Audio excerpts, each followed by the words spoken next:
नमस्कार दोस्तों, स्वागत है आपके अपने YouTube चैनल रीडिंग लवर्स पर। दोस्तों, आज की जो वीडियो है इसमें हम करेंगे आपका जो एस्टेट का जो एग्ज़ाम है उसके कंप्लीट क्वेश्चन पेपर को। और यहाँ पर जो हम एक क्वेश्चन करने वाले हैं, इसी तरीके के क्वेश्चन आपको एस्टेट के एग्ज़ाम में देखने को मिलेंगे और सभी के सभी क्वेश्चन यहाँ पर महत्वपूर्ण हैं। और अगर आपने हमारी इससे पहले वाली वीडियो नहीं देखी है तो इसे आप आई बटन पर क्लिक करके देख सकते हैं, या फिर हमारे चैनल की जो प्लेलिस्ट है वहां पर जाकर आप अब तक की जितने भी वीडियो आप देख सकते हैं। और वीडियो शुरू करने से पहले अगर आपने अब तक हमारे चैनल को सब्सक्राइब नहीं किया तो सब्सक्राइब कर लीजिएगा और साथ में घंटे वाले कोने से दबाकर आप ऑल पे क्लिक जरूर कर लीजिएगा, जिससे आपको हमारे आने वाली वीडियोज़ की नोटिफिकेशन मिलती रहेगी। और दोस्तों, वीडियो को लाइक, कमेंट और शेयर जरूर कीजिएगा। तो हमारा जो यहाँ पर पहला जो क्वेश्चन आया है, निम्नलिखित में से कौन सी विकास की सही विशेषता एक नहीं है। तो विकास की एक सही विशेषता यहाँ पर नहीं है। विकास में परिवर्तन होता है। प्रारंभिक विकास परवर्ती विकास से अधिक महत्वपूर्ण होता है। विकास पैटर्नीय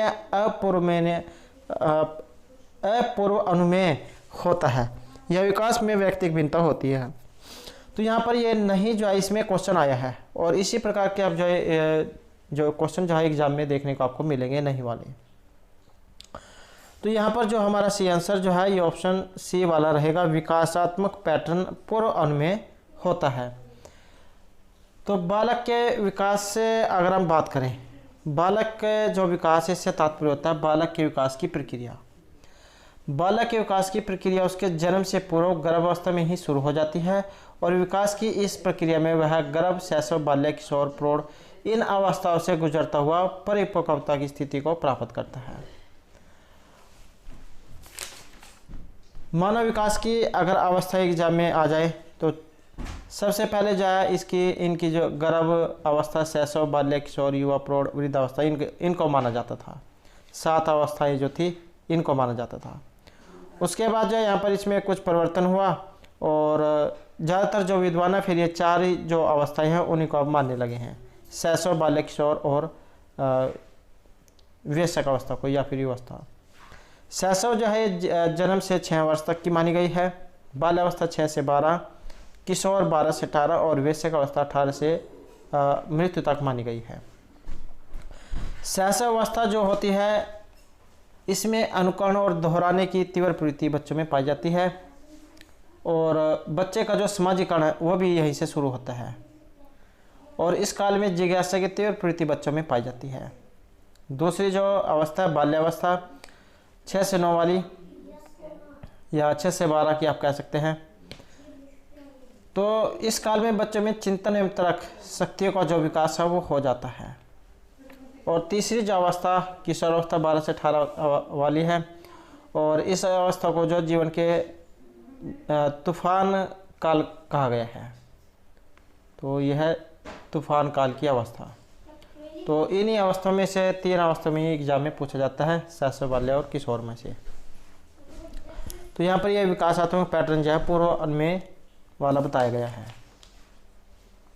और एक जो है क्वेश्चन आ जाता है, बालक के विकास के सिद्धांत कौन कौन से हैं। एक तो है निरंतरता का सिद्धांत, व्यक्ति का अंतर का सिद्धांत, और विकास क्रम की एकरूपता का सिद्धांत, वृद्धि एवं विकास की गति दर एक सी नहीं रहती, विकास सामान्य से विशेष की ओर होता है, परस्पर संबंध का सिद्धांत, एकीकरण का सिद्धांत, विकास की भविष्यवाणी की जा सकती है, विकास की दिशा का सिद्धांत, विकास लंबवत सीधा न होकर वर्तुलाकार होता है, वृद्धि और विकास की क्रिया वन संक्रम और वातावरण का संयुक्त परिणाम है। नेक्स्ट हमारा जो यहाँ पर क्वेश्चन है, इसमें निम्नलिखित में से कौन सी प्रेरकों के मापन हेतु अप्रत्यक्ष विधि है। वाक्य पूर्ति, तकनीकी, प्रश्नावली, चेकलिस्ट या फिर साक्षात्कार। तो प्रेरकों के मापन हेतु अप्रत्यक्ष विधि जो यहाँ पर मानी गई है, और यह है ऑप्शन ए वाली, वाक्य पूर्ति, तकनीकी। नेक्स्ट हमारा यहाँ पर क्वेश्चन है आत्म संप्रत्यय से है। आत्म संप्रत्यय के आधार क्या होते हैं। सामाजिक भूमिकाएं, शरीर प्रतिमा, ए और बी दोनों, या इनमें से कोई सा भी नहीं। तो आत्म संप्रत्यय के जो आधार होते हैं, और यहाँ पर एक ऑप्शन सी वाला, इसमें सामाजिक भूमिकाएं और शरीर प्रतिमा।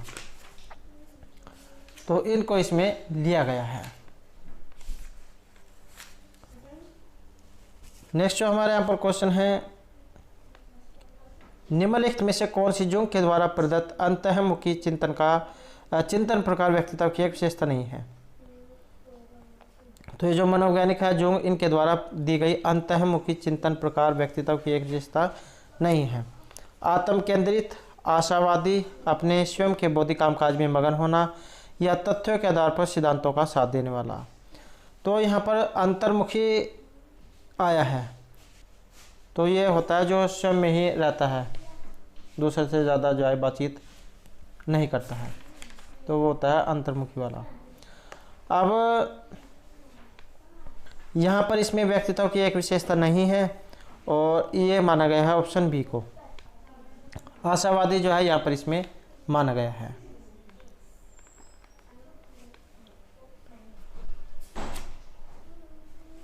नेक्स्ट जो हमारे यहाँ पर क्वेश्चन है, 16 वर्ष की आयु तक मस्तिष्क का जो भार है लगभग ये कितना हो जाता है। 750 ग्राम से 900, 1200 से 1400, 1000 से 1200 या 800 से 1000 ग्राम। और इसमें जो हमारा यहाँ पर सी आंसर जो है ये रहेगा ऑप्शन बी वाला। तो 1500 से 1400 ग्राम जाए 16 वर्ष की आयु तक जो मस्तिष्क जो है इसका भार हो जाता है। नेक्स्ट क्वेश्चन आएगा हमारे यहाँ पर, इनमें कौन से मनोवैज्ञानिक ने अपनी पुस्तक हेरिडिटरी जीनियस में व्यक्तिक विभेद का वैज्ञानिक ढंग से विवेचन प्रस्तुत किया था।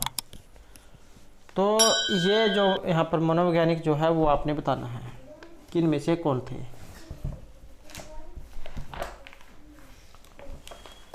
ऑलपार्ट, विज्ञान हंट, जिन पियाजे या सर फ्रांसिस गाल्टन।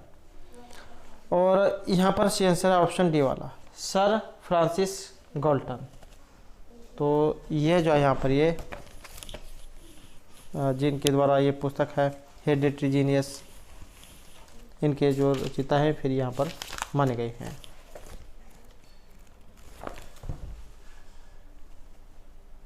नेक्स्ट हमारे यहाँ पर क्वेश्चन है, निम्नलिखित में से कौन सा समायोजन का एक प्रत्यक्ष तरीका है।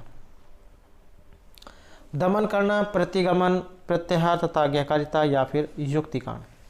समायोजन का एक प्रत्यक्ष तरीका है और प्रत्यक्ष तरीका कौन सा है, तो ये ऑप्शन सी वाला है यहाँ पर, प्रत्याहार और आज्ञाकारिता, यह है प्रत्यक्ष समायोजन का तरीका।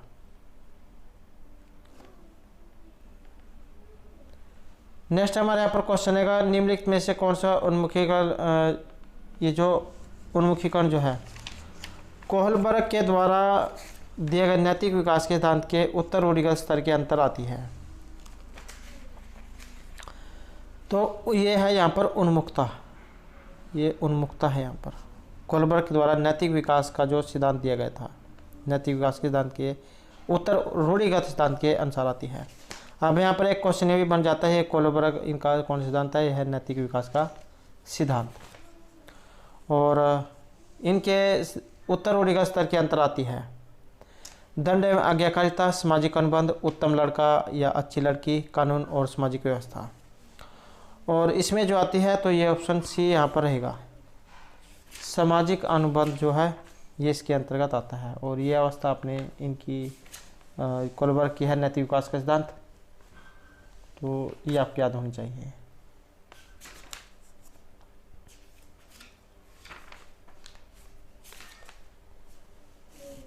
नेक्स्ट क्वेश्चन है हमारा यहाँ पर, निम्नलिखित में से कौन सी किशोरावस्था की एक विशेषता नहीं है।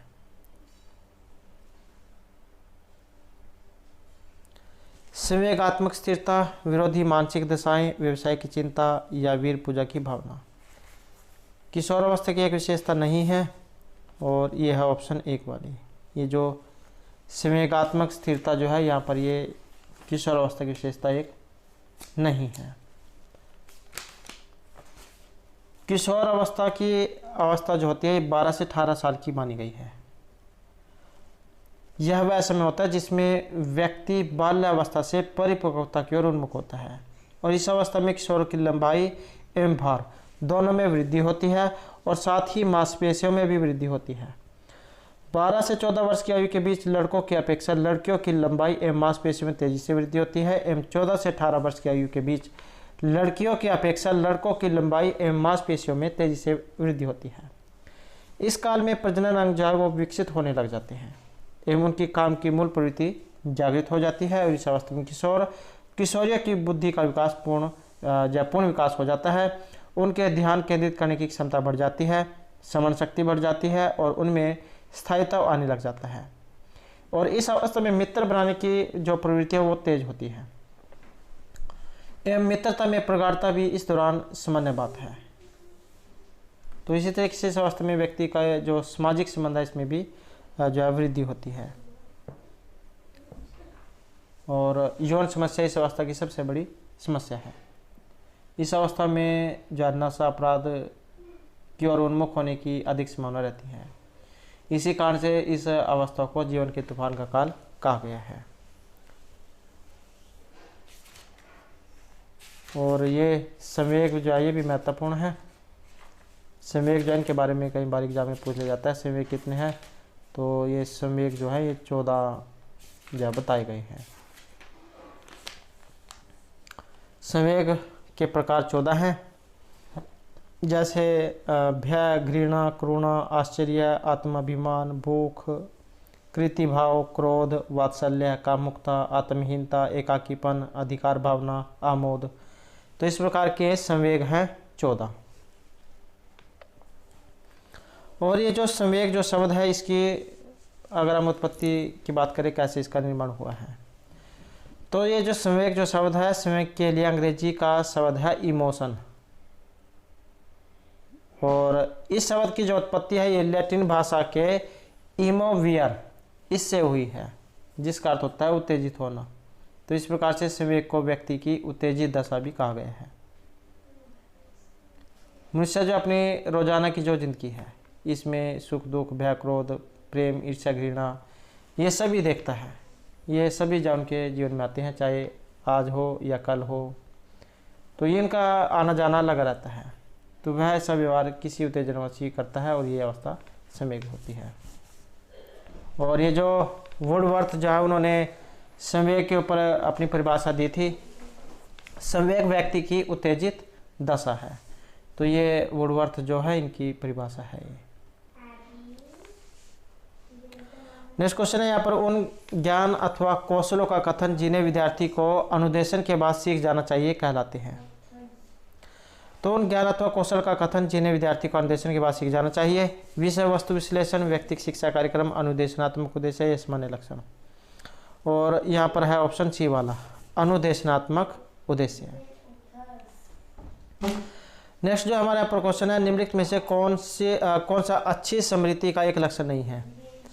तो अच्छी स्मृति का एक लक्षण नहीं है तीव्रता, औसत, धारण, शुद्धता, सही सामग्री को सही समय पर श्रवण करना। तो अच्छी स्मृति का एक लक्षण नहीं होता है और ये होता है ऑप्शन बी वाला, औसत धारणा। अच्छी स्मृति जो होगी, तीव्र बुद्धि होगी, उसमें शुद्धता होगी, सही सामग्री का सही टाइम पे जैसे ही काम करना, तुरंत बुद्धि कह देते हैं जिसे। तो ये सभी जो यहाँ पर इसमें रहेंगे सिर्फ बी वाले को छोड़कर। नेक्स्ट जो हमारे यहाँ पर क्वेश्चन है, इनमें से कौन सा संप्रत्यय अल्बर्ट बंडूरा के सामाजिक अधिगम सिद्धांत से संबंधित नहीं है? तो ये जो अल्बर्ट बंडूरा जो है इनसे एक संबंधित नहीं है और वो इनमें से कौन सा है?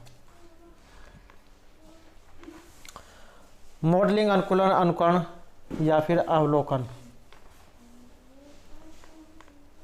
और इसमें जो हमारा यहाँ पर सही आंसर जो ऑप्शन बी वाला ये रहेगा। तो ये अनुकूलन जो है, अनुकूलन ये इसमें संबंधित नहीं है।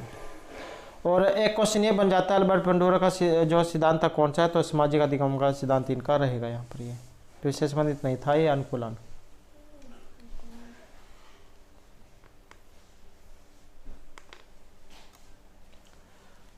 नेक्स्ट जो हमारे यहाँ पर क्वेश्चन है, सेल्डन ने शारीरिक गठन के आधार पर श्रेणीकरण को मानते हुए प्रबल एंडोमार्फ व्यक्तियों का श्रेणी अनुपात क्या बताया है? 7-1-1, 1-7-1, इनमें से कौन सा बताया है? तो ये सेल्डर जो है इनके अनुसार।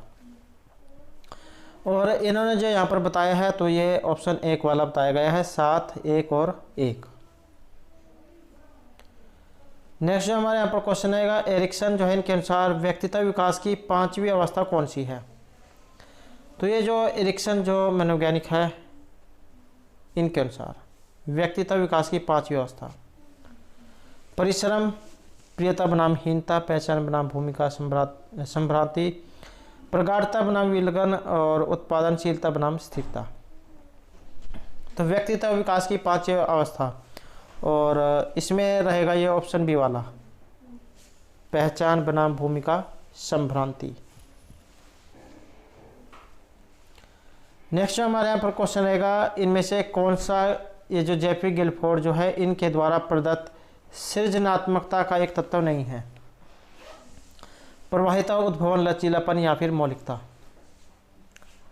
और इनके अनुसार ये एक तत्व नहीं है, और ये है ऑप्शन बी वाला। तो ये जो उद्भवन जो है ये इनमें से नहीं है।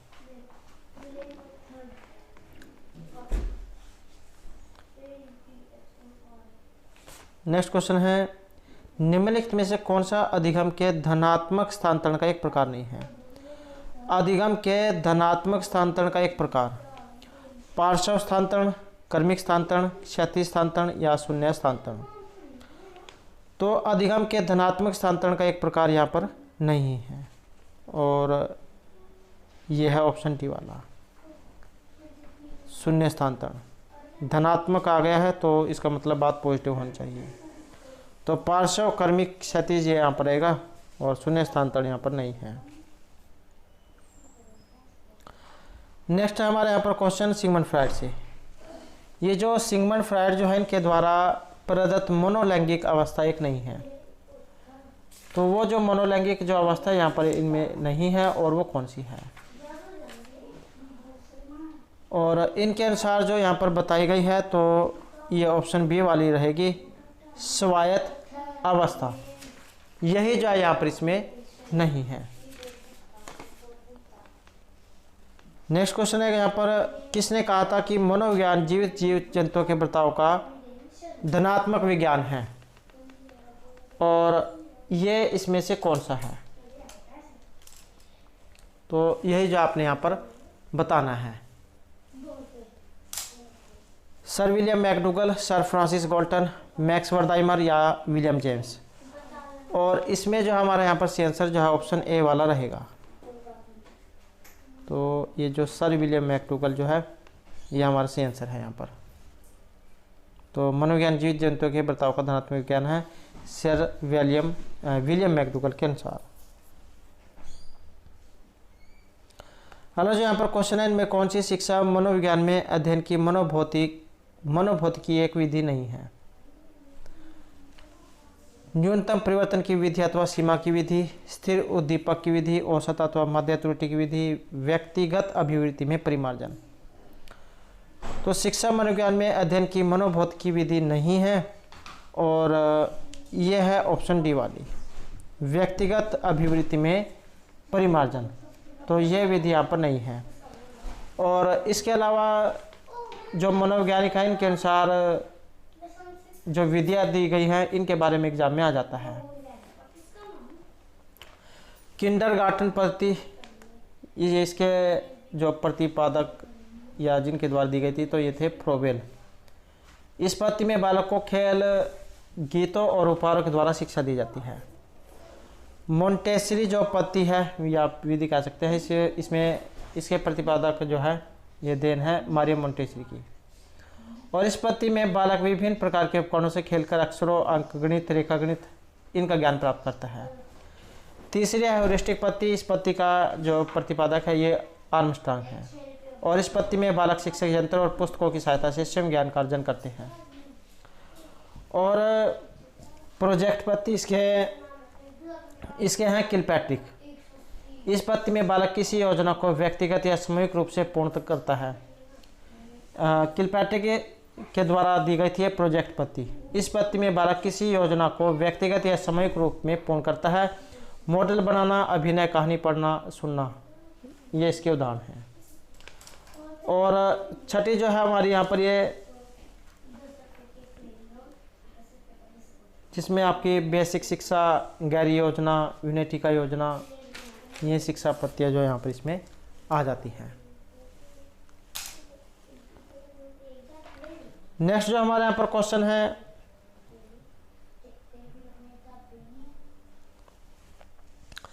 पूर्व ज्ञान के रूपांतरण, संगठन एवं पुनः संगठन के द्वारा ज्ञान की संरचना की जाती है। यह निम्न अंकित में से किसके दृष्टिकोण की सर्वोत्तम व्याख्या है?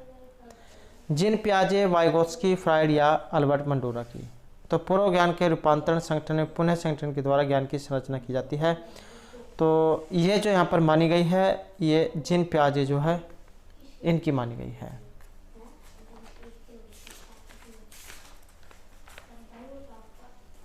नेक्स्ट जो हमारे यहाँ पर क्वेश्चन है,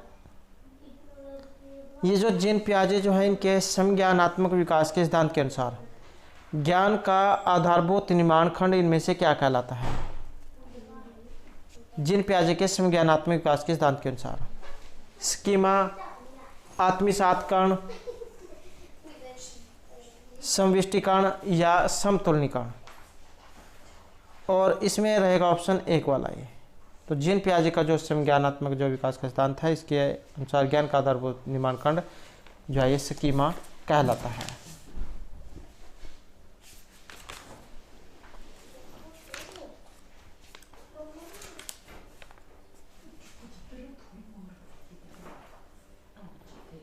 नेक्स्ट जो हमारे यहाँ पर क्वेश्चन है, एक अंग्रेजी के अध्यापक ने अपने विद्यार्थियों को पढ़ाते समय कैट का बहुवचन कैट्स, हाउस का बहुवचन हाउसेज और पेन का बहुवचन पेन्स ये कहा या संबोधित किया। तो उसी क्रम में विद्यार्थी ने माउस का बहुवचन गलती से माउसेस कर दिया। तो यह किस प्रकार के अधिगम का स्थानांतरण है? ये किस प्रकार का उदाहरण है? अगर एक टीचर जो है कैट को कैट्स, पेन को पेन्स कहता है, अगर विद्यार्थी ने माउस को माउसीज बोल दिया तो ये फिर किस प्रकार का उदाहरण है? धनात्मक है, ऋणात्मक है, शून्य या फिर लंबवत अंतरण है? और ये जो उदाहरण जो यहाँ पर माना गया है तो ये ऋणात्मक माना गया है।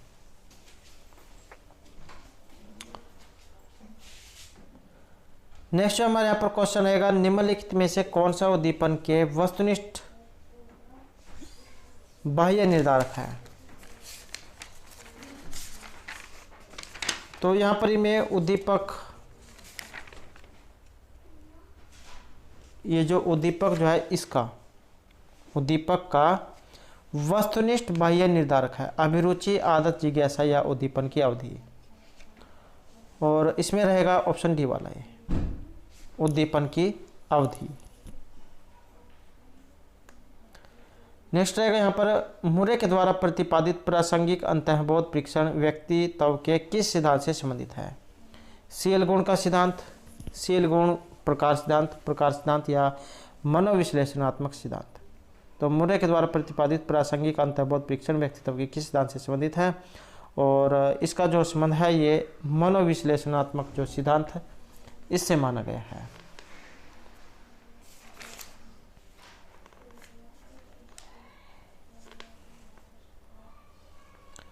नेक्स्ट क्वेश्चन है हमारे यहाँ पर, निम्नलिखित में से मध्य मानसिक मंदता बालकों की बुद्धि लब्धि प्रसार है?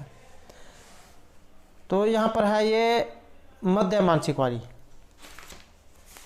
और एक बार जो ये भी क्वेश्चन एग्जाम में आया हुआ था तो उसमें ये बुद्धि के जो प्रकार है वो पूछा गया था। यहाँ पर क्वेश्चन आया मध्य मानसिक मंदता बालकों की बुद्धि लब्धि वो कितनी होती है? तो इसमें तो रहेगा हमारा ऑप्शन बी वाला है, 36 से 51। अब बुद्धि के प्रकार जो है इसको हम देख लेते हैं।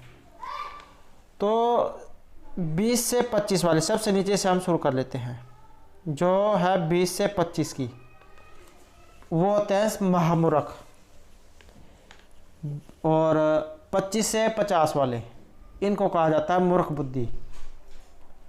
50 से 70 वाले होते हैं अलग बुद्धि वाले। 70 से कम ये आ जाते हैं निश्चित क्षीण बुद्धि वाले। 70 से 80 में आते हैं क्षीण बुद्धि। 80 से 90 में आ जाती है मंदबुद्धि। और 90 से 110 इसमें आते हैं सामान्य बुद्धि वाले। और ये 90 से 110 वाला क्वेश्चन पहले जो है स्टार्ट का एग्ज़ाम था उसमें क्वेश्चन पूछा गया था सामान्य बुद्धि वाला। तो ये 90 से 110 वाले होते हैं सामान्य, और 80 से 90 वाले होते हैं मंदबुद्धि वाले, और 110 से 120 वाले होते हैं श्रेष्ठ बुद्धि वाले। 120 से 140 बुद्धि लब्धि वाले होते हैं अति श्रेष्ठ बुद्धि, वेरी सुपीरियर जिन्हें कह देते हैं। और 140 से अधिक वाले होते हैं प्रतिभाशाली, जीनियस जिन्हें कहा जाता है। तो इस प्रकार के जो है बुद्धि लब्धि के प्रकार ये बांटे गए थे। और ये बीने जो है इनके द्वारा ये फार्मूला बताया गया था बुद्धि लब्धि निकालने का, मानसिक आयु बटे वास्तविक आयु गुणा 100। नेक्स्ट क्वेश्चन है हमारा यहाँ पर, निम्नलिखित में से कौन सा एडलर के द्वारा दिया गया व्यक्तित्व विकास है तो जीवन शैली प्रकार नहीं है?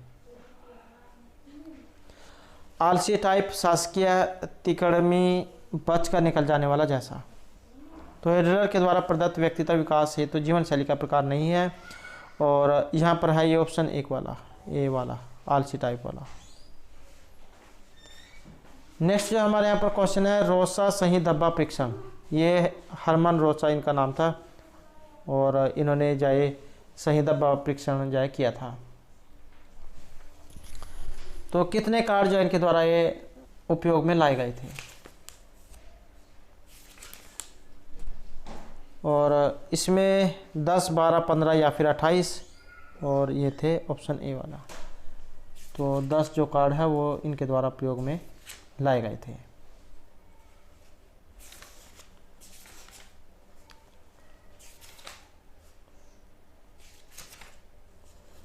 नेक्स्ट क्वेश्चन रहेगा, निम्नलिखित में से कौन सा मूल्यों के दृष्टि से, इनमें से कौन सा मूल्यों की दृष्टि से स्पेंजर के द्वारा दिए गए व्यक्तित्व का एक प्रकार नहीं है? तो स्पेंजर के द्वारा दिए गए व्यक्तित्व का एक प्रकार सैद्धांतिक, आर्थिक, कलात्मक या सुडोलकाय। और इनके अनुसार जो यहाँ पर रहेगा ये ऑप्शन डी वाला है, सुडोलकाय। तो यह हमारा जो क्वेश्चन है, निम्नलिखित में से कौन सा थॉर्नडाइक के द्वारा प्रदत्त अधिगम का गौण या फिर सहायक नियम है? और वेरी वेरी इंपॉर्टेंट क्वेश्चन है ये जो थॉर्नडाइक जो इनके द्वारा सीखने के नियम बताए गए थे। और E.L. थॉर्नडाइक इनका नाम है, और इन्होंने 3 मुख्य और 5 गौण ये नियम बताए थे। और ये 3 मुख्य और 5 गौण कौन कौन से हैं? मुख्य नियम थे तत्परता का नियम, अभ्यास का नियम और संतोष का नियम। और जो गौण नियम है इसमें अभिवृत्ति का नियम, बहुप्रतिक्रिया का नियम, आंशिक क्रिया का नियम, आत्मीकरण का नियम और परिवर्तन का नियम। तो इस प्रकार से ये 5 थे। तो यहाँ पर इनमें से बताना है कि गौण या सहायक कौन सा था। तो 3 तो ये मुख्य हो गए, तत्परता, अभ्यास और प्रभाव का नियम, या फिर संतोष का नियम। बात एक ही है, नाम कुछ भी हो सकता है यहाँ पर, या तो प्रभाव होगा या संतोष होगा। और इनमें से फिर ये एक अलग है, और ये जो ऑप्शन सी वाला जो है मानसिक वृत्ति का नियम, यही इनमें से अलग है। तत्परता का क्या नियम था? इस नियम के अनुसार जिस बालक में सीखने हेतु तत्परता होती है वह जल्दी सीख लेता है। एक कह देते हैं लगन होना, जिसमें किसी काम करने की लगन होती है तो वो उस काम को जल्दी सीखता है, सफाई से भी सीखता है और कभी भूलता भी नहीं है। दूसरा है अभ्यास का नियम। इस नियम के अनुसार बार बार अभ्यास करने से सरलता से सीखा जा सकता है। जैसे आप कोई काम करते हैं तो ज़रूरी है कि उसमें शुरू में लाजमी भी है कि उसमें आप गलती हो सकती है, अगर कोई पहली बार में काम करता है, या फिर अधिक सफाई से वो काम नहीं होगा। जैसे जैसे अभ्यास करेंगे तो वो काम सही ढंग से हो जाएगा। फिर आप कह देते हैं आंखें बंद के भी काम करना, तो वो ऐसे कर लेते हैं। जैसे ये टाइपिंग वगैरह है, पहले आप देख देख के करते हैं, और जब आपके सारे अक्षर याद हो जाते हैं तब अंधेरे में भी अगर आपको बिठा दिया जाए तब भी आप बिना देखे टाइपिंग कर सकते हैं। तो हो जाता है अभ्यास। या फिर हिंदी में आपने एक कहावत जा पढ़ी होगी, करत करत अभ्यास जड़मति होत सुजान। रसरिया हो जाते सिर पर पड़त निशान। और संतोष का नियम तीसरा है। इस नियम के अनुसार जब हम कोई कार्य करते हैं तो उसका परिणाम हमें संतोष प्रदान करता है, इसलिए जिस कार्य में हमें संतुष्टि प्राप्त होती है उस कार्य को हम शीघ्रता से सीख लेते हैं। तो इस प्रकार के 3 जैन के द्वारा मुख्य नियम और 5 गौण नियम बताए गए थे। नेक्स्ट क्वेश्चन रहेगा हमारे यहाँ पर, निम्नलिखित में से कौन सी किशोरावस्था की एक विशेषता नहीं है? तो ये किशोरावस्था की एक विशेषता नहीं है। किशोरावस्था बाल्य और वयस्क के बीच की प्रवर्ती अवस्था है। किशोरावस्था में एक अस्पष्ट व्यक्तित्व स्थिति होती है। किशोरावस्था वयस्क अवस्था की दहलीज होती है, या फिर किशोरावस्था वास्तविकताओं का समय होते हैं। तो ये जो किशोरावस्था की एक यहाँ पर अवस्था इनमें नहीं है। और इसमें जो हमारा रहेगा तो ये ऑप्शन डी वाला है, वास्तविकताओं का समय होता है। तो यही जो यहाँ पर इसमें नहीं मानी गई है।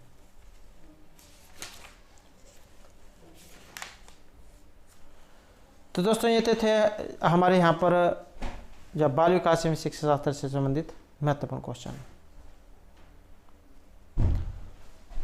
और अब हम आ गए हैं हमारा जो यहाँ पर हिंदी के क्वेश्चन हैं। तो निम्नलिखित प्रश्नों के उत्तर देने के लिए सबसे उचित जो विकल्प है वो आपने इसमें बताना है कि इसमें से जो सबसे उचित जो है वो कौन सा है।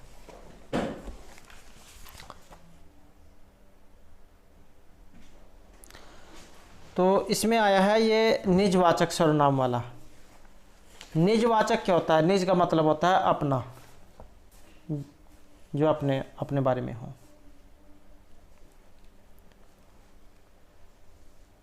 और इसमें सर्वनाम युक्त बताना था आपने। सर्वनाम निजवाचक भी हो और सर्वनाम भी हो। सर्वनाम क्या होते हैं? सर्वनाम होते हैं जो संज्ञा के स्थान पर प्रयुक्त किए जाते हैं। संज्ञा के स्थान पर प्रयुक्त किए जाने वाले शब्द सर्वनाम कहलाते हैं। जैसे मैं, वह, तुम, हम, वे, कौन, ये क्या है? सर्वनाम है। और प्रयोग के आधार पर सर्वनाम के 7 भेद हैं। अगर एग्जाम में आ जाए तो 7 भेद हैं सर्वनाम के प्रयोग के आधार पर। पुरुषवाचक, अनिश्चयवाचक, पुरुषवाचक, निश्चय, अनिश्चय, प्रश्न, संबंध, सहसंबंधवाचक और निजवाचक। तो इस प्रकार से हैं। और एग्ज़ाम में क्या पूछा जाता है? इनके पुरुषवाचक के पीछे जो उदाहरण है, जैसे पुरुषवाचक है, इसका उदाहरण होता है मैं, तुम, आप। निश्चय होता है यह वह, जिसमें किसी चीज़ के बारे में हमें निश्चय हो जाए। अनिश्चयवाचक होता है जिसे कि किसी चीज़ के बारे में पूर्ण जानकारी न हो, निश्चय न हो, अर्थात अनिश्चयवाचक, कोई कुछ। प्रश्नवाचक आसान है, आप आसानी से पता लगा सकते हैं, जहाँ पर किसी से कोई क्वेश्चन किया जाता है, कौन क्या। संबंध होता है जो जिस। सह संबंधवाचक होता है जो वह तथा। और अब आ जाते हैं यहाँ पर निजवाचक। निजवाचक होता है स्वयं, स्वयं या फिर खुद।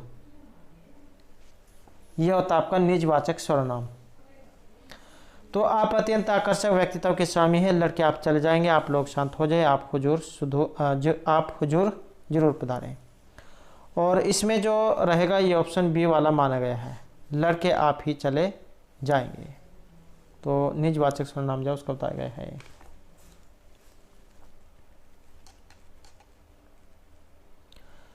नेक्स्ट हमारे यहाँ पर क्वेश्चन है, वार्तनिक दृष्टि से एक अशोध है यहाँ पर। मृत्युपरांत, योगिराज, प्रउज्ज्वल, प्रज्वलित। तो वर्तनी की दृष्टि से अशोध है और अशोध माना गया है ऑप्शन ए वाला, मृत्युपरांत। नेक्स्ट क्वेश्चन आएगा हमारे यहाँ पर विलोम शब्द से। ये है विलोम। तो विलोम की दृष्टि से असंगत जोड़ा बताना है, कौन सा है। लंबा होता है, नाटा होता है। अभिज्ञ जानने वाला, अनभिज्ञ न जानने वाला। अनुरक्ति, विराग, सत्कार, तिरस्कार। तो इसमें असंगत है एक, और ये ऑप्शन सी वाला जो है अनुरक्ति विराग, यही अलग है। अब यहाँ से आपके 3 क्वेश्चन बन जाते हैं। लंबे का नाटा होता है, अभिज्ञ, अनभिज्ञ, सत्कार, तिरस्कार। नेक्स्ट जो हमारे यहाँ पर क्वेश्चन है, किस विकल्प में इल प्रत्यय का प्रयोग हुआ है? तो यहाँ पर ये कौन सा है जिसमें इल प्रत्यय का प्रयोग किया गया है? और उर्मिल, मरियल, फेनिल या फिर जटिल। और इसमें जो हमारा सी आंसर है ये ऑप्शन बी वाला रहेगा। मरियल जो ये दिया गया है ये इनमें अलग है।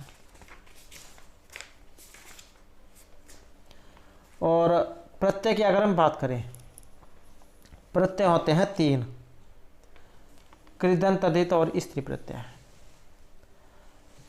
कृदंत क्या होते हैं या प्रत्यय क्या होते हैं? अगर पहले प्रत्यय के बारे में जान लेते हैं। प्रत्यय उस शब्दांश को कहते हैं जो किसी शब्द के अंत में जुड़कर उस शब्द का भिन्न अर्थ प्रकट करते हैं और यह मूल शब्द के अर्थ में विशेषता ला देते हैं। जैसे कवि प्लस तव, कवितव, गरीब प्लस ई, गरीबी। और अब यहाँ पर यह कृत प्रत्यय क्या होते हैं? कृदंत।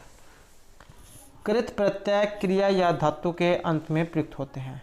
किसमें? ये आपने याद रखना है, धातु इसमें आया है। क्या? धातु या क्रिया के अंत में ये प्रयुक्त होते हैं और इनके योग से बने शब्द कृदंत होते हैं। जैसे बनावट, चलनसार, बचत। और दूसरा है तद्धित। धातुओं को छोड़कर शेष शब्दों के आगे प्रत्यय लगाने से जो शब्द बनते हैं उन्हें कहते हैं तद्धित। क्या? धातुओं को छोड़कर शेष शब्दों के आगे प्रत्यय लगाने से जो शब्द बनेंगे उन्हें कहा जाएगा तद्धित। जैसे लूटना, समझना, जांचना। तो इस प्रकार से ये तद्धित हैं। और कृदंत में क्या क्या आ जाते हैं अगर आप याद रख सकते हो तो कृदंत की पहचान इसमें आ, आई, आन, आप, आव, आस, इया, अवनी, वट, हट, ना, इनी, का, की, आवनी, बड़ी ई जिसे दीर्घ कह देते हैं, इस, इंदा, ये शब्द आते हैं। और जो तद्धित होंगे इसमें आइंद, आई, आन, आवट, आस, आहट, ती, पन, पा, स, एरा, एडी, एली, वाला, एला, ली, डी, इन, ये आते हैं आपके तद्धित में। तो इस प्रकार से जो आपने ये याद रख लेना है। और ये ऑप्शन बी वाला यहाँ पर रहेगा इसमें, मरियल।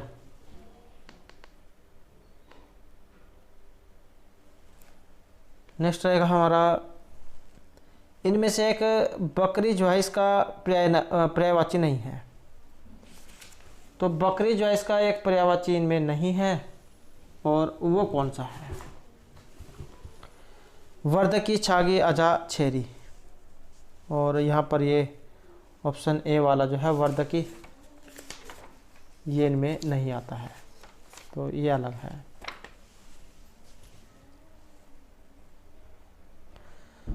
नेक्स्ट जो हमारे यहाँ पर क्वेश्चन है जातिवाचक से। जातिवाचक संज्ञा युक्त यहाँ पर एक नहीं है। और ये जो जातिवाचक जो है किसके भेद में आते हैं? जातिवाचक संज्ञा के बारे में अगर पूछ लिया जाए तो संज्ञा जो उसके भेद होते हैं 5। संज्ञा क्या होती है? किसी वस्तु, व्यक्ति, स्थान, भाव और प्राणी के नाम को संज्ञा कहते हैं। संज्ञा के 5 भेद हैं: व्यक्तिवाचक, जातिवाचक, भाववाचक, समूहवाचक और द्रव्यवाचक संज्ञा। व्यक्तिवाचक होती है जैसे श्याम, हरि, हिमालय, किसी का नाम हो गया। जाति हो गया जैसे कोई लड़का है, लड़की है, पहाड़ है, नदी है, ये जातियाँ हैं। भाववाचक हो जाते हैं जैसे स्नेह, बल, जवानी, मिठास, हरियाली, शीतलता, मित्रता, ये होती हैं भाववाचक संज्ञाएं। समूह होती है जहाँ पर संगठन होता है जिसमें कह देते हैं कि एक साथ इतने सारे व्यक्ति या कोई इतनी सारी एक वस्तु हो एक पास में, जैसे सेना है, मेला, सभा, दल, गुच्छा, गिरोह, ये सारे समूहवाचक हैं। और द्रव्यवाचक जैसे सोना, चांदी, घी, तेल, ये जो है इसमें वस्तुएं ये द्रव्यवाचक में आ जाती हैं। अब यहाँ पर पूछा गया जातिवाचक संज्ञा युक्त एक वाक्य नहीं है। आजकल की पढ़ाइयाँ बहुत महंगी है, ऊंचाइयाँ नापनी है तो पर्वतों की सैर कीजिए। कभी कभी बुराइयाँ अच्छाई बन जाती है, मैंने अनुभव किया कि उसे ऊंचाई से डर लगता है। तो जातिवाचक हमने देखा था कि लड़का, पहाड़, नदी आदि जो होते हैं ये इस प्रकार की जाति होती हैं। तो यहाँ पर एक जाति वाला नहीं है और ये जो ऑप्शन डी वाला है, मैंने अनुभव किया इसे ऊंचाई से डर लगता है, ये इसमें नहीं है। तो यह हमारा क्वेश्चन है किस विकल्प में व्यंजन संधि का प्रयोग नहीं हुआ है। अब ये जो संधि जो होती है ये क्या होती है, जब दो वर्ण पास पास होते हैं तो पहले शब्द के अंतिम वर्ण का दूसरा शब्द के प्रथम वर्ण के साथ मेल होता है, तो उन दोनों वर्णों के मिलने से तीसरा वर्ण बनता है और इसे ही संधि कहते हैं। या फिर जब दो वर्ण पास पास आते हैं तब उनमें जो विकार सहित मेल होता है उसे संधि कहते हैं। आप कोई सी भी परिभाषा याद रख सकते हैं। संधि ये तीन होती हैं, स्वर, व्यंजन और विसर्ग संधि। स्वर संधि कौन सी होती है? स्वर संधि होती है दो स्वरों के परस्पर मेल से जो विकार या परिवर्तन होता है। किसके? दो स्वरों के मेल से जो विकार या परिवर्तन होगा। जैसे भानु प्लस उदय, भानु में भी ओ, उदय में भी ओ, भानुदय। स्वर संधि के 5 भेद हैं: दीर्घ संधि, वृद्धि, गुण, यण और अयादि संधि। दूसरा है व्यंजन संधि। व्यंजन का व्यंजन अथवा स्वर के साथ मेल होने से जो विकार होगा उसे व्यंजन संधि कहते हैं। या व्यंजन के साथ स्वर या व्यंजन का मेल होने पर उनमें जो रूपांतरण होता है उसे व्यंजन संधि कहते हैं। तीसरे नंबर की है विसर्ग संधि। विसर्ग के साथ किसी स्वर अथवा व्यंजन के मेल से उत्पन्न विकार को विसर्ग संधि कहते हैं। या फिर आप समझ सकते हैं विसर्ग के साथ स्वर या व्यंजन का मेल होने पर जो विकार सहित मेल होता है उसे विसर्ग संधि कहते हैं। अब यहाँ पर बात हुई है व्यंजन संधि की, तो एक नहीं है चित, आभास, वागीश्वर, तदर्थ या तिरोहित। और इसमें जो यहाँ पर नहीं है और ये है ऑप्शन बी वाला, वागीश्वर है। तो ये व्यंजन संधि का प्रयोग यहाँ पर इसमें नहीं हुआ है।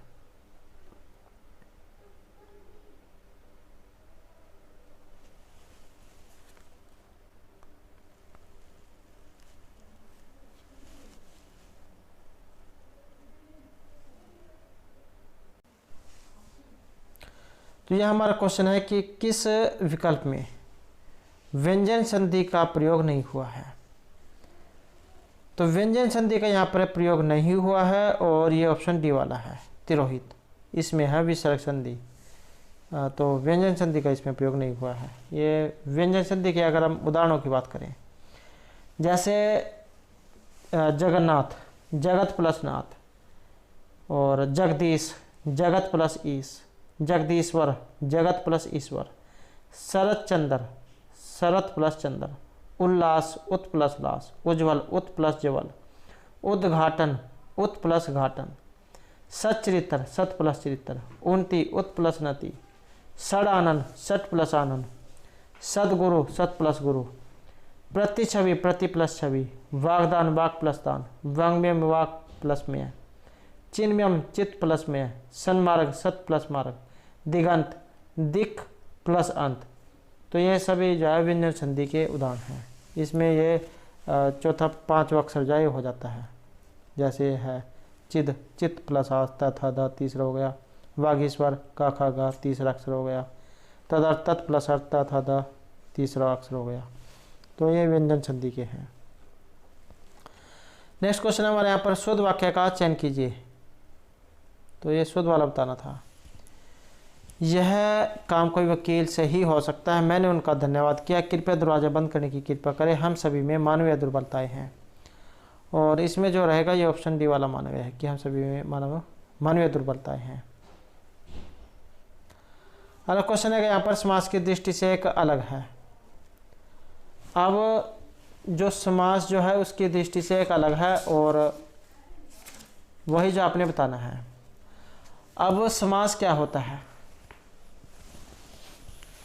दो या दो से अधिक पदों के संयोग से बना पद समास अथवा समासिक पद कहलाता है। ये परिभाषा एग्जाम में आ सकती है। तो दो या दो से अधिक पदों के संयोग से बना पद समास अथवा समासिक पद कहलाता है और इसमें पद मिलकर एक ही हो जाते हैं और दो पदों का विभक्ति प्रत्यय लुप्त हो जाता है। शब्दों में संबंध को प्रकट करने वाले लुप्त शब्द को फिर से दिखला देने को समास विग्रह कहते हैं। समास 6 प्रकार के बताए गए हैं। अव्ययभाव तत्पुरुष और एक तो होता है केवल समास होता है, एक केवल होता है अव्ययभाव तत्पुरुष और ये कर्मधारय और द्विगु ये तत्पुरुष के भेद हैं, द्वंद्व और बहुव्रीहि। इस प्रकार के ये 6 हैं और यहाँ पर एक अलग है वो बताना था। भयभीत कर्ण तत्पुरुष सेठ साहूकार समाहार द्वंद्व विद्याहीन आपदान स्वरगत क्रम तत्पुरुष। अब ये तत्पुरुष जो समास है इसके होते हैं 6 भेद, जैसे द्वितीय तत्पुरुष समास, तृतीय, चतुर्थी, पंचमी, षष्ठी, सप्तमी। अब इनके विभक्ति चिन्ह भी आपको याद होने चाहिए। कारक में जो होते हैं कर्ता ने कर्म को कर्ण से संप्रदान के लिए अपदान से संबंध काके की अधिकरण में पर। अगर आपके याद होंगे तो आप इसे आसानी से हल कर लोगे। अब भयभीत, भय से भीत। भयभीत जो होता है ये होता है पंचमी विभक्ति में, डरने अर्थ में। तो इसी कारण से यहाँ पर ये इसमें या गलत है क्योंकि यहाँ पर ये पंचमी विभक्ति इसमें होनी चाहिए थी। सेठ साहूकार जो इसमें द्वंद्व है, विद्याहीन विद्या से हीन आपदान और स्वरगत कर्म तत्पुरुष। तो ये भयभीत जो है इसमें ये पंचमी जो उसका उदाहरण होना चाहिए था। नेक्स्ट हमारे यहाँ पर क्वेश्चन है वाक्यांश के लिए एक शब्द की दृष्टि से असंगत जो आपने बताना है। किसी कथा के अंतर्गत आने वाली कोई दूसरी कथा, अंतः कथा, सर्वाधिकार संपन्न शासक या अधिकारी अधिनायक, बिना किसी प्रयास के आयास जिसे साफ दिया गया हो अभिशप्त। तो इनमें एक अलग है, मतलब गलत है, असंगत। और वो वाला है ये ऑप्शन सी वाला, बिना किसी प्रयास के आयास। अब यहाँ से 3 क्वेश्चन बन जाते हैं आपके। किसी कथा के अंतर्गत आने वाली कथा अंतः कथा, सर्व अधिकारी संपन्न शासक या अधिकारी अधिनायक और जिसे साफ दिया गया हो अभिशप्त। नेक्स्ट क्वेश्चन है हमारे यहाँ पर अनिश्चित संख्यावाचक विशेषण आपने बताना है। पिछले वर्ष की तुलना में इस बार अधिक वर्षा हुई, सब्जी में थोड़ा सा नमक डालिए, सारा काम मुझे ही करना होगा, सारे देश आतंकवाद के खिलाफ खड़े हैं। और यहाँ पर ये अनिश्चित संख्यावाचक हमने पहले जो अनिश्चयवाचक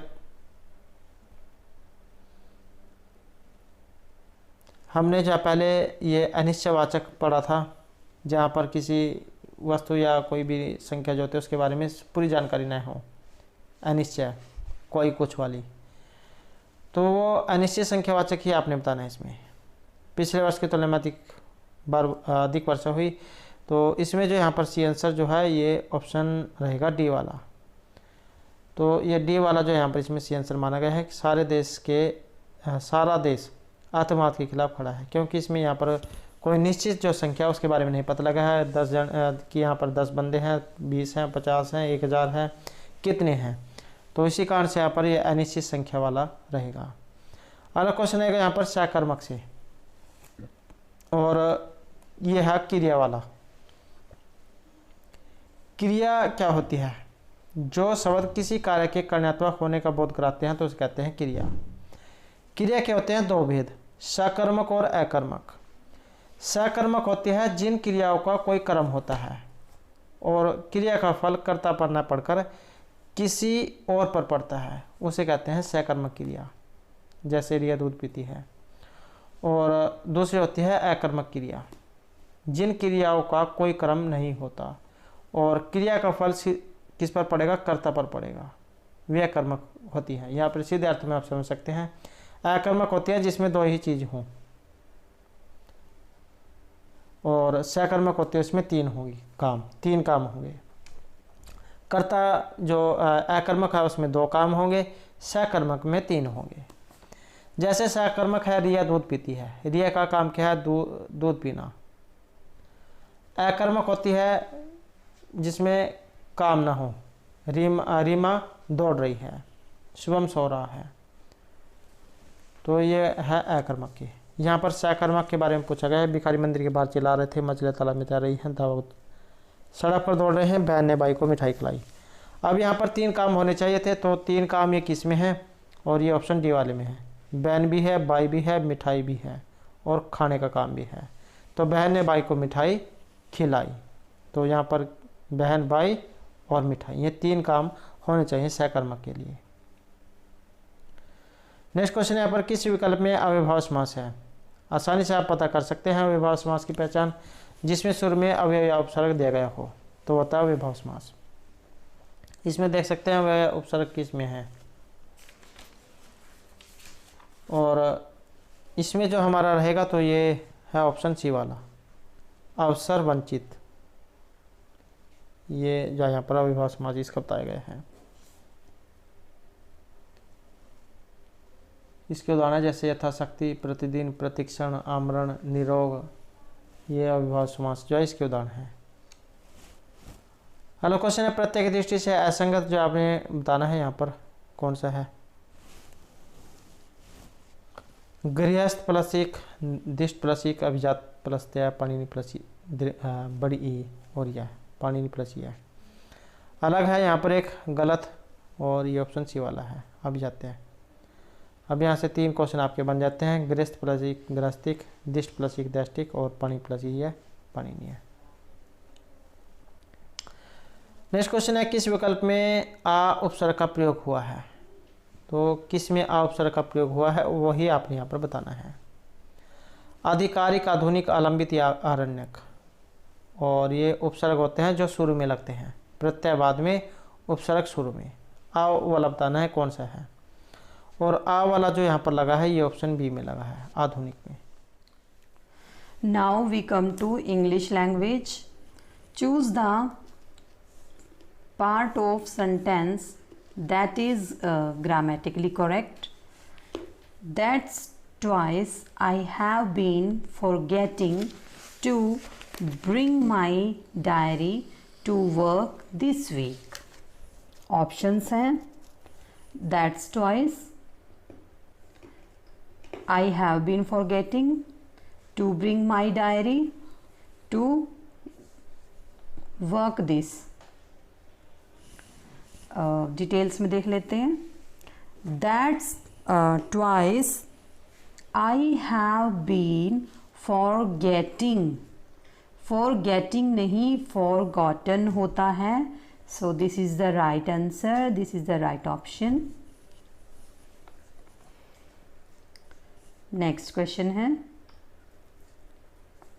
fill in the blank with the correct option. Of the two novels, this is dash. Interesting, more interesting, interested या much interested. इसमें देख लेते हैं। इन दोनों नॉवेल्स में से एक यानी here is the comparison of the two. So answer is more interesting. So our right answer is B. Next question है change the narration. यहाँ पर नरेशन चेंज करनी है। He said I have been spending a lot more time with my children.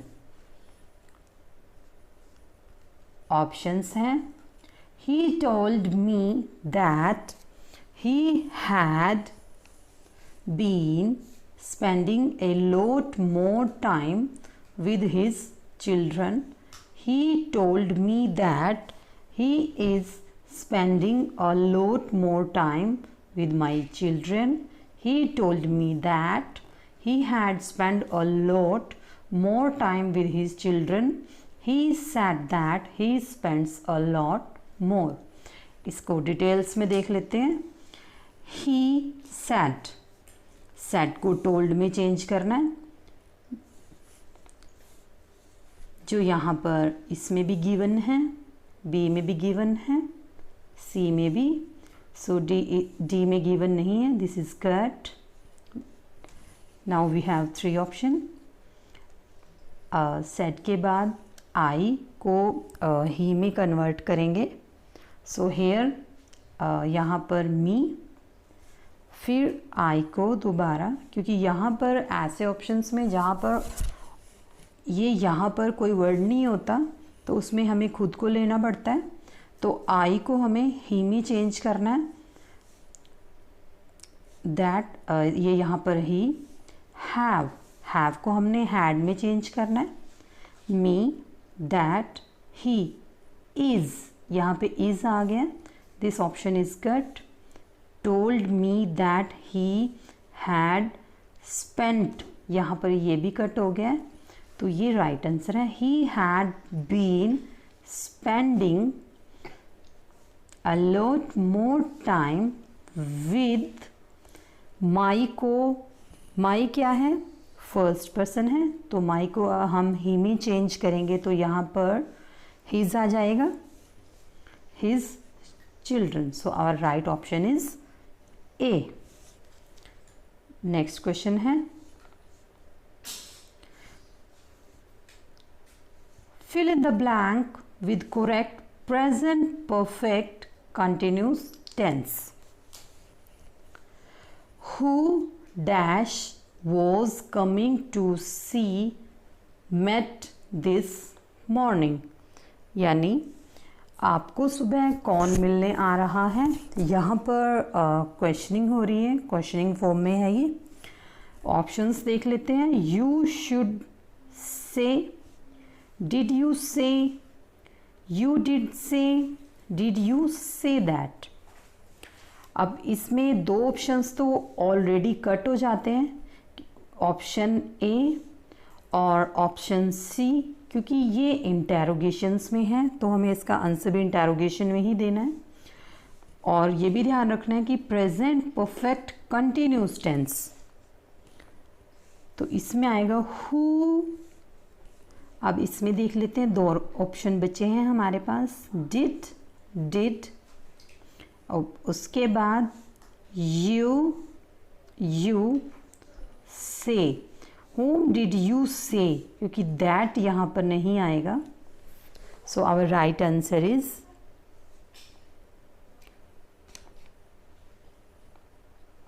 B. Next question है, fill in the blank with correct present perfect continuous tense. बिल्कुल simple सा question है. he dash for 5 hours. हमें इससे ही पता चल रहा है कि ये बिल्कुल एक कि मैं पिछले 5 घंटे से कार्य वर्क कर रहा हूँ. Been, this is cut. Is sleeping, क्योंकि प्रेजेंट परफेक्ट दिया हुआ है तो इसमें हैज़ हैव का यूज़ होता है. This is also cut. इसमें भी हैज़ हैव मिस है. This is also cut. Has been sleeping. D is the right answer. Next question है, फिल इन द ब्लैंक्स. यहाँ पर ब्लैंक्स फिल करना है. The growing number of visitors dash the footpaths. अब ये कहता है कि फुटपाथ पर जो विजिटर्स हैं वो बढ़ रहे हैं, उनका नंबर ग्रो कर रहा है. ऑप्शंस हैं are damaging, is damaging, were damage या वाज डैमेज्ड.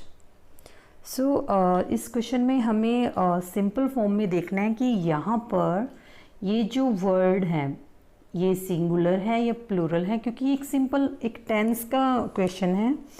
तो इसमें यहाँ पर देखना है कि इसके हिसाब से आएगा ये विजिटर्स के, कि ये सिंगुलर है या प्लूरल है। The growing number of visitors, तो विजिटर्स यहाँ पर प्लूरल फॉर्म में है। जब हमारा सब्जेक्ट प्लूरल होता है तो हम प्रेजेंट एक सिंपल यानी इज़, एम या आर इसका यूज़ करते हैं। तो हमारा यहाँ पे गिवन है बी ऑप्शन में। So our right answer is B. Next question है, fill in the blank with the correct present perfect continuous tense. She is one of the few people dash. Options हैं who I look up to, whom I look up, या option C I look up to, या D both A and C. Options देख लेते हैं। She is one of the few people, यानी वह कुछ ऐसे लोगों में से हैं, तो वह who I look up to, जिसको मतलब हम देखते हैं लुकअप करते हैं, या हुज आई लुक अप, ये दोनों ही ऑप्शन राइट है यहाँ पर। So our answer is D. Next question है, choose the option and arrange the following sentence in the correct order. ये नीचे जो सेंटेंस दिया हुआ है इसको हमें अरेंज करना है एक करेक्ट फॉर्म में। चलिए देख लेते हैं।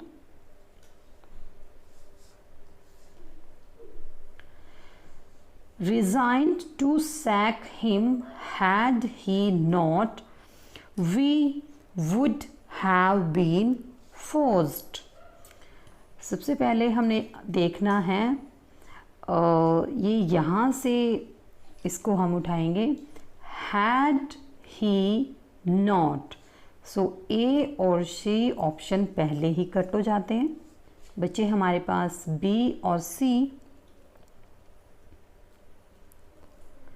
अब देख लेते हैं had he not, बी को देख लेते हैं पहले।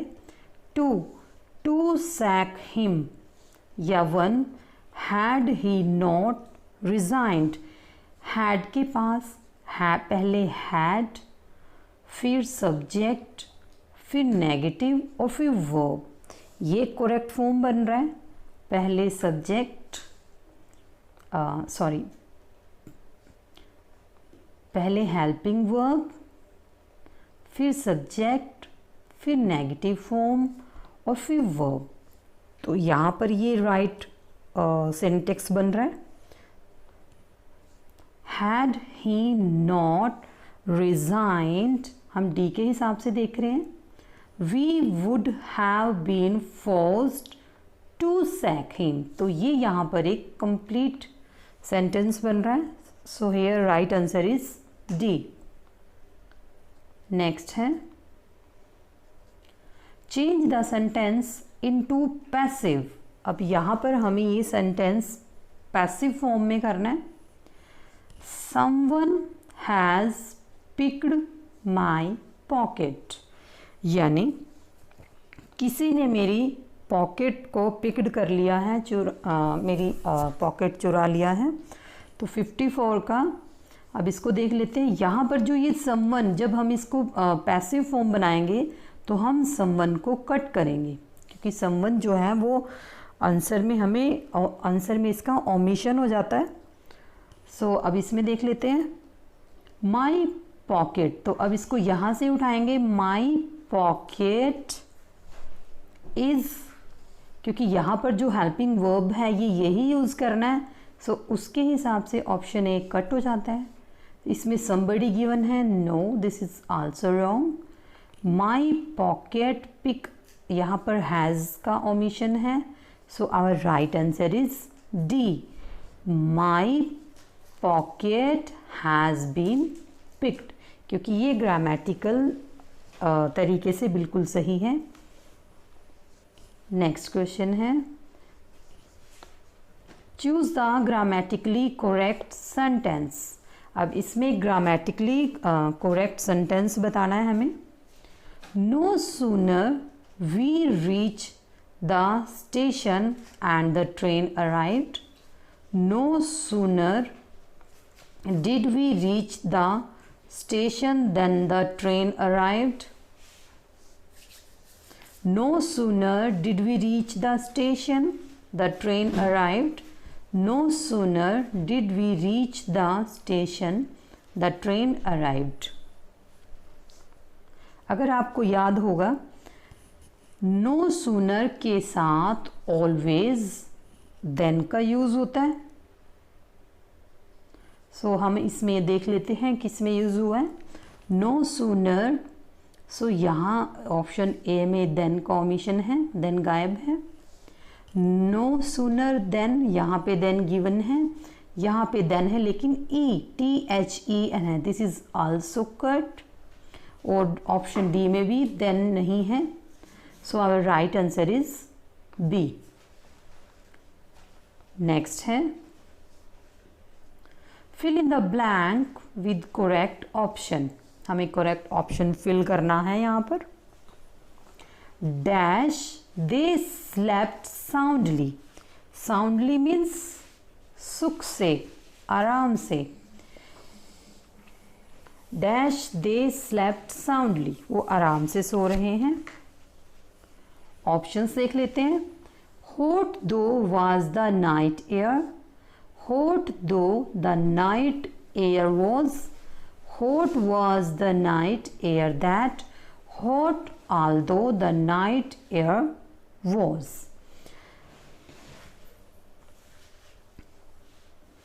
अब इसमें ग्रामेटिकल इसको देखना है। Hot though was the night air. Hot though the night air was. Yes.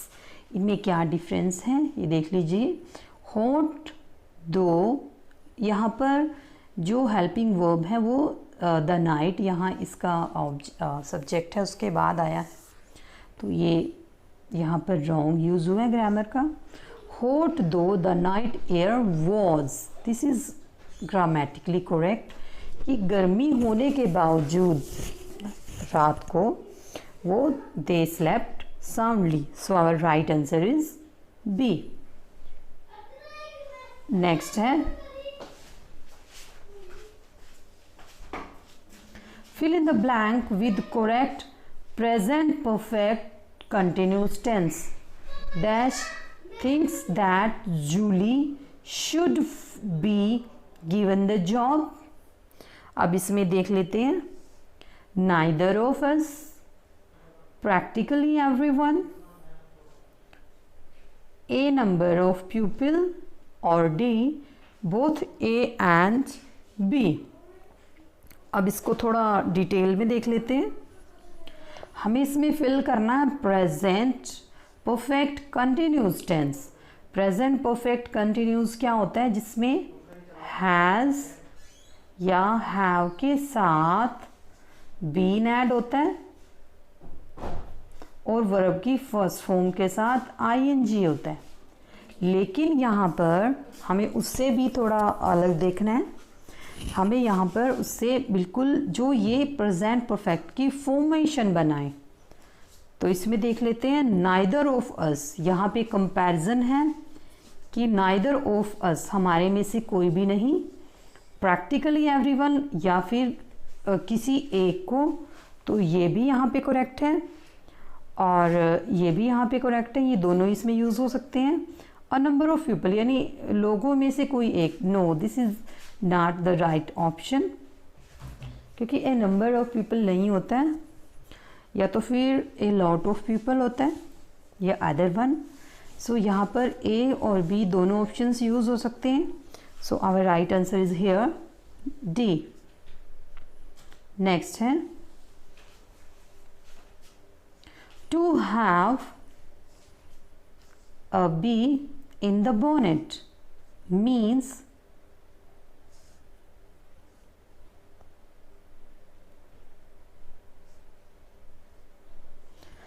know perfectly, something you are obsessed with, not to take anything seriously, to deviate from the point, a bee in the bonnet means to know perfectly, किसी को अच्छे से जानना, something you are obsessed with, या फिर किसी अवसर की प्राप्ति या किसी चीज़ के लिए आपको obsessed होना, उसको तैयार करना, not to take anything seriously, किसी बात को seriously नहीं लेना, to deviate from the point, या फिर किसी एक जो पॉइंट है, कोई बिंदु है, उससे हट जाना किसी चीज़ से। तो यहाँ पर जो राइट ऑप्शन इसको मैच करता है वो ऑप्शन बी है, समथिंग यू आर ओबेस्ड विद, यानी तुम किसी चीज़ के साथ मैच होना चाहते हो, obsessed. So here right option is B. Next है, choose the part of sentence that is grammatically incorrect. इसमें ग्रामेटिकली करेक्ट इनकरेक्शन ये देखना है। The world's supply of oil is soon running out. वैसे तो हमें ऑप्शन में यहीं पे दिख रहा है कि इसको पढ़ते ही हमें पता चल जाता है, लेकिन फिर भी हम ऑप्शंस देख लेते हैं। द वर्ल्ड्स ये बिल्कुल करेक्ट है।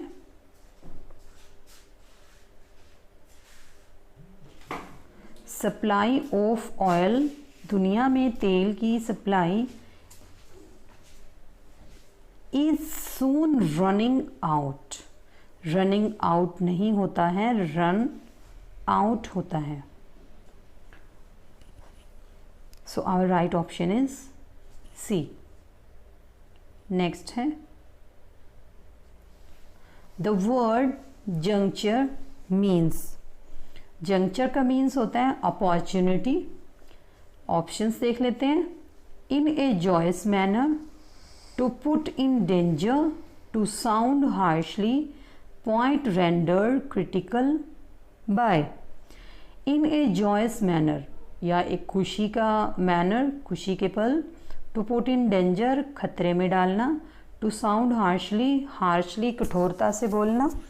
To point render critical by, किसी एक पूर्ण बिंदु पर रेंडर करना, स्थिर रहना, क्रिटिकल बाय।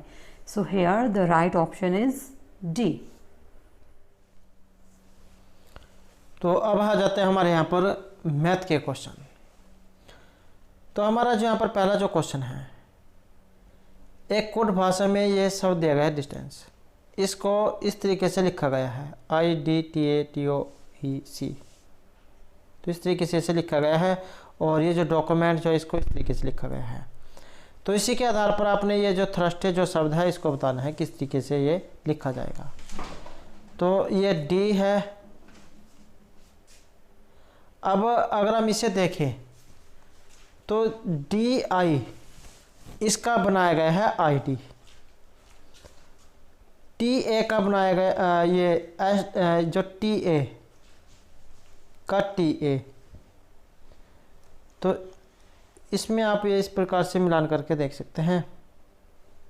और ऐसे यहाँ पर पहला शब्द अगर इसमें देखें तो ये DO और D। अब TH का अगर हम उल्टा करें तो इसमें भी है और इसमें भी है। तो इस तरीके से आप जैसे हल करके देख सकते हैं, और इसका जो बनेगा ये ऑप्शन बी वाला रहेगा यहाँ पर ST। नेक्स्ट क्वेश्चन रहेगा हमारा यहाँ पर, ये कमल है 10 मीटर उत्तर की ओर चलता है, वहाँ से दक्षिण की ओर 6 मीटर चलता है, फिर पूर्व की ओर 3 मीटर। तो इसका ये डायग्राम आपने बना लेना अगर याद रहता है। हमारा जो जिस साइड में भी हमारा मुख होगा वो आपने उत्तर दिशा मान लेनी है, पीछे होगी दक्षिण, राइट हैंड वाला पूर्व, लेफ्ट हैंड वाला पश्चिम। अब मान लें केंद्र बिंदु है, यहाँ से चला वो 10 मीटर, ठीक। अब यहाँ से फिर 10 मीटर उत्तर की ओर चलता है, ठीक, और वहाँ से फिर दक्षिण की ओर 6 मीटर, तो यहाँ तक चल गया 6। फिर वो पूर्व, ये पूर्व साइड है, पूर्व की ओर चलता है वो 3 मीटर, इस साइड में चला गया। अब वह अपनी शुरुआती बिंदु की किस संदर्भ या दिशा में है। अब जो ये दिशाएं जो हैं, जैसे यहाँ पर उत्तर, दक्षिण, पूर्व, पश्चिम, अब इन दिशाओं को अगर हम देखें तो इस तरीके से भी बन जाती हैं, इस तरीके से भी। तो ये वाली जो दिशा है ये पश्चिम है यहाँ पर, और ये उत्तर है, ये बनेगी आपकी उत्तर पश्चिम वाली। इस साइड में जो बनेगी ये बनेगी आपकी उत्तर और पूर्व वाली। यहाँ पर जो बनेगी यह बनेगी आपकी दक्षिण और पूर्व वाली, और इस साइड की बनेगी आपकी दक्षिण पश्चिम वाली। तो अब वो यहाँ पर पहुँच गया है। यहाँ पर जो ये दिशा होगी ये उत्तर की और पूर्व के बीच की है। तो उत्तर और पूर्व के बीच की दिशा आपने देख लेनी है, इसमें कौन सा है, और ये ऑप्शन सी वाला जो है यही यहाँ पर सी आंसर रहेगा। नेक्स्ट जो हमारा पर क्वेश्चन है, प्रथम वर्ष में गांव की जनसंख्या में 5% की वृद्धि और अगले वर्ष में इसमें 5% की कमी हो जाती है। यदि दूसरे वर्ष के अंत में जनसंख्या इतनी थी तो प्रथम वर्ष के आरंभ में जनसंख्या कितनी होगी। तो यहाँ पर इसमें जो हमारा आंसर जो ऑप्शन सी वाला है 80,000 यहाँ पर बताई गई है। नेक्स्ट क्वेश्चन जो हमारे यहाँ पर ये श्रेणी है, यहाँ पर एक गलत है, वो ही बताना था आपने। तो इन शब्दों को आप लिख के देख सकते हैं, जैसे ये किस साइड में चल रहे हैं, यहाँ से RSTUV और CDEFGHIJKLMNO। तो ये तो सही है। अब कमी कहाँ है, इसमें है 1, 5, 9, 15 या 17 में। और इसको अगर हम देखें तो 1 और 4 5, 5 और 4 9, 9 के बाद जो है यहाँ पर 6 है, ये 15 है, मतलब 6 का, और उसके बाद है 2 का। अगर हम इसे यहाँ पर देखें तो 1 और 4 5 और 4 9 और 4, अगर हम यहाँ पर देखते 4 तो यहाँ पर 13 होना चाहिए था, 13 और 4 17, क्योंकि इसमें जो है 4 का गैप है। तो इसी कारण से जो है यहाँ पर ये कौन सा, ये 15 वाला जो है ये गलत है। तो ये ऑप्शन सी यहाँ पर इसका रहेगा।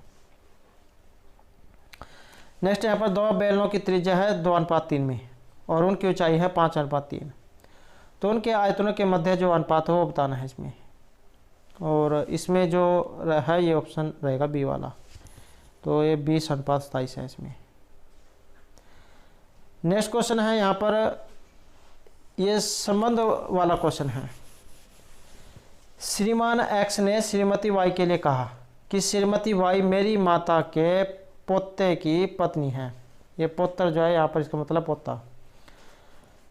तो श्रीमान एक्स श्रीमती वाई से किस प्रकार संबंधित है।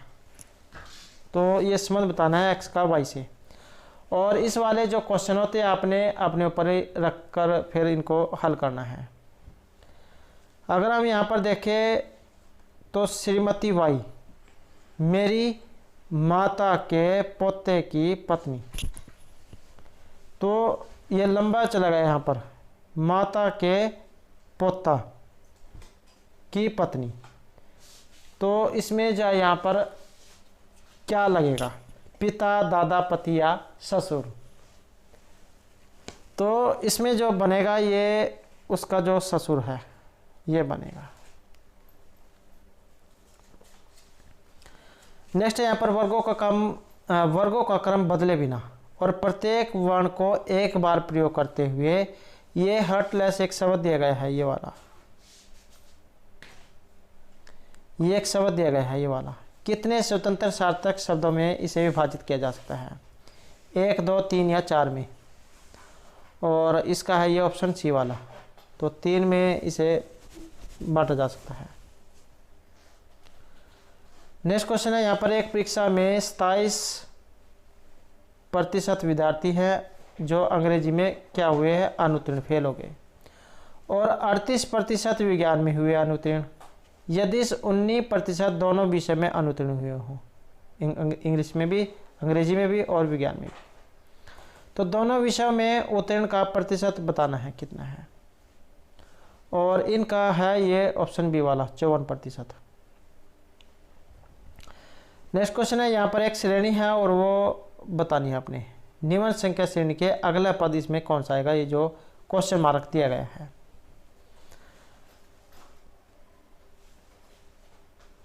तो इसे आप जरा देख सकते हैं, ये इस प्रकार से रहेगा। 11 और 2 13 और 3 16 और 4 20, तो 2 3 4 इस प्रकार से बढ़ रहा है। तो इससे पहले वाला आप अब इसमें देख सकते हैं कौन सा बनेगा यहाँ पर, और आसान है इसका, ये ऑप्शन ए वाला है, दोनों में 10 10। नेक्स्ट क्वेश्चन है, एक व्यक्ति धारा के विपरीत दिशा में 13 किलोमीटर और धारा की दिशा में 28 किलोमीटर नाव चलाते हुए हर बार 5 घंटे का समय लेता है। तो यहाँ पर पानी की गति बतानी है, क्या होगी। पानी की जो गति है ये ऑप्शन 1 में रहेगा, 1/2 किलोमीटर घंटा।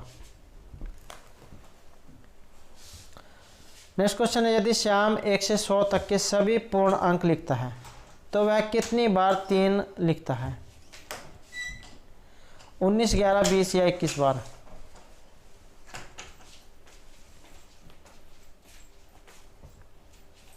और इसका है ये ऑप्शन सी वाला 20। नेक्स्ट क्वेश्चन यहाँ पर, ए बी से बड़ा है जबकि सी और डी ई से बड़े हैं। ई ए और सी के मध्य में है और सी बी से बड़ा है, तो निम्न में से कौन सा कथन आवश्यक रूप से सत्य है। ये ऑप्शन डी वाला है, यहाँ पर आप इसे बना के देख सकते हैं। नेक्स्ट जो हमारे यहाँ पर क्वेश्चन है, एम टी आर के और डी प्रत्येक की लंबाई अलग अलग है। एम केवल टी से छोटा है और डी केवल के से लंबा है, तो इनमें से तीसरा सबसे लंबा व्यक्ति बताना था कि कौन सा है। आप इस प्रकार से इसके रख के देख सकते हैं, एम टी आर के डी। तो उसके बाद जो आप इसमें इनको छोटा बड़ा करके देख सकते हैं कौन सा किस स्थान पर रह रहा है। तो तीसरा लंबा व्यक्ति पूछा गया इसमें, और तीसरा लंबा है ये आर वाला। नेक्स्ट यहाँ पर वर्गमूल बताना था, बराबर किस कौन सा का है, और यह है ऑप्शन ए वाला। नेक्स्ट जो हमारे यहाँ पर क्वेश्चन है, 5 वर्ष पश्चात पिता की आयु उसके पुत्र की आयु की कितनी है, 3 तिगुनी होगी। 5 वर्ष पश्चात पिता की आयु उसके पुत्र की आयु की तिगुनी होगी। 5 वर्ष पूर्व पिता की आयु उसके पुत्र की आयु की 7 गुणा थी। तो पिता की इस समय वर्तमान की जो आयु है वो बताना है, 40 30 50 या 45, और इसमें है ये ऑप्शन ए वाला 40। नेक्स्ट है, एक व्यक्ति सिर नीचे और पैर ऊपर करके योग अभ्यास कर रहा है। तो आप जो यहाँ पर चित्र भी बना के देख सकते हैं। एक व्यक्ति सिर नीचे और पैर ऊपर करके योग अभ्यास कर रहा है, उसका चेहरा पश्चिम दिशा की ओर है। तो यहाँ पर फिर आप चित्र भी देख सकते हैं बना के, उत्तर दक्षिण पूर्व पश्चिम। इस साइड में जो उसका यहाँ पर मुंह है, और उसके बाद फिर ये कुछ इस तरीके से हो जाएंगे यहाँ पर। तो पश्चिम साइड में उसका जो है यहाँ पर मुंह है, उसका चेहरा पश्चिम दिशा की ओर है। उसका बायां हाथ किस दिशा में होगा। तो ये बायां हाथ फिर आपने बताना है किस साइड में होगा। बायां एक होता है दायां, एक होता है बायां, लेफ्ट हैंड पूछा गया इसमें। और इसका जो फिर यहाँ पर रहेगा ये ऑप्शन ए वाला है। तो उत्तर की साइड में फिर जा उसका ये बताया गया है।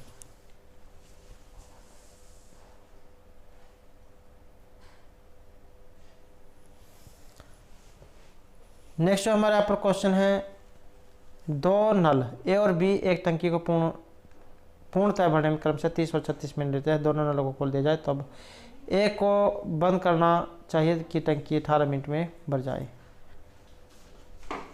और इसमें रहेगा ये ऑप्शन ए वाला 15 मिनट के बाद।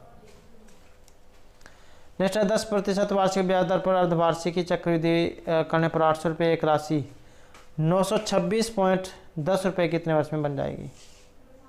तो 10% वार्षिक ब्याज दर पर और इसमें रहेगा ये ऑप्शन बी 17 वर्ष। अगला क्वेश्चन है यहाँ पर 8, 15 और 24 से विभाजित होने वाली न्यूनतम वर्ग संख्या। तो आप सीधे जो है इनसे भी भाग करके देख सकते हैं, या फिर अगर आप नहीं आता हो तो पहले आप जो है इनका 8, 15, 24 इनका क्या लघुत्तम निकाल लें। तो उसके बाद आप ऐसे अगर डायरेक्ट करना चाहते हो तो आप इनसे भी भाग करके देख सकते हैं। ये 36 या जो भी है इसमें जैसी संख्याएं दी गई हैं तो उनसे कौन सा कट रहा है। तो इसका यहाँ पर जो सी आंसर है ऑप्शन है ये सी वाला है 3600। नेक्स्ट हमारे यहाँ पर क्वेश्चन है यदि 6 पेनों का विक्रय मूल्य 8 पेनों के क्रय मूल्य के बराबर है तो लाभ हानि प्रतिशत आपने बताना है कितना होगा। और इसमें है ये 33%, 33.5 लाभ। अब जो हमारे यहाँ पर क्वेश्चन है हरियाणा जीके से, हरियाणा के नवगठित 6ठे राज्य के वित्त आयोग के चेयरमैन इनमें से कौन थे। विकास गुप्ता, राजेश खुल्लर, पीवी राघवेंद्र राव, TVSN प्रसाद। और ये थे पीवी राघवेंद्र राव। नेक्स्ट हमारे यहाँ पर क्वेश्चन है हरियाणा उर्दू अकादमी के जो उपाध्यक्ष हैं इनमें से कौन है। गोपीचंद नारंग, कुमुद बंसल, चंद्र त्रिखा, सूरज भान। और ये है ऑप्शन सी वाले चंद्र त्रिखा कौन है हरियाणा उर्दू अकादमी के उपाध्यक्ष। नेक्स्ट क्वेश्चन है हमारे यहाँ पर हरियाणा में बेगम समरू का महल कहाँ पर है। फरीदाबाद, सोनीपत, गुरुग्राम या रोहतक में। और ये है गुरुग्राम में। नेक्स्ट हमारे यहाँ पर क्वेश्चन है कॉमनवेल्थ खेलों में स्वर्ण पदक विजेता को हरियाणा सरकार के द्वारा दी जाने वाली जो पुरस्कृत जो राशि है कितनी है कॉमनवेल्थ खेलों में।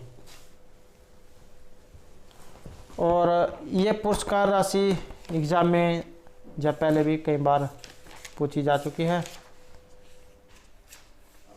तो ये जो आपके याद होनी चाहिए।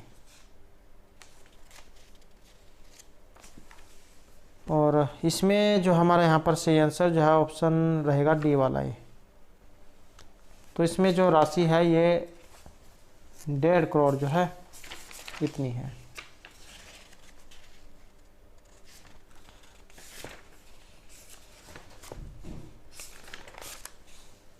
नेक्स्ट जो हमारे यहाँ पर क्वेश्चन है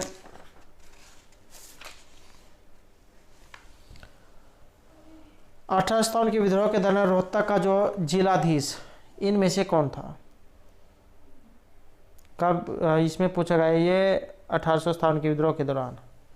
Thomas Simpson, W. Eden, Adam launch या हेडसन। और इसमें रहेगा ये ऑप्शन सी वाला एडम लॉच।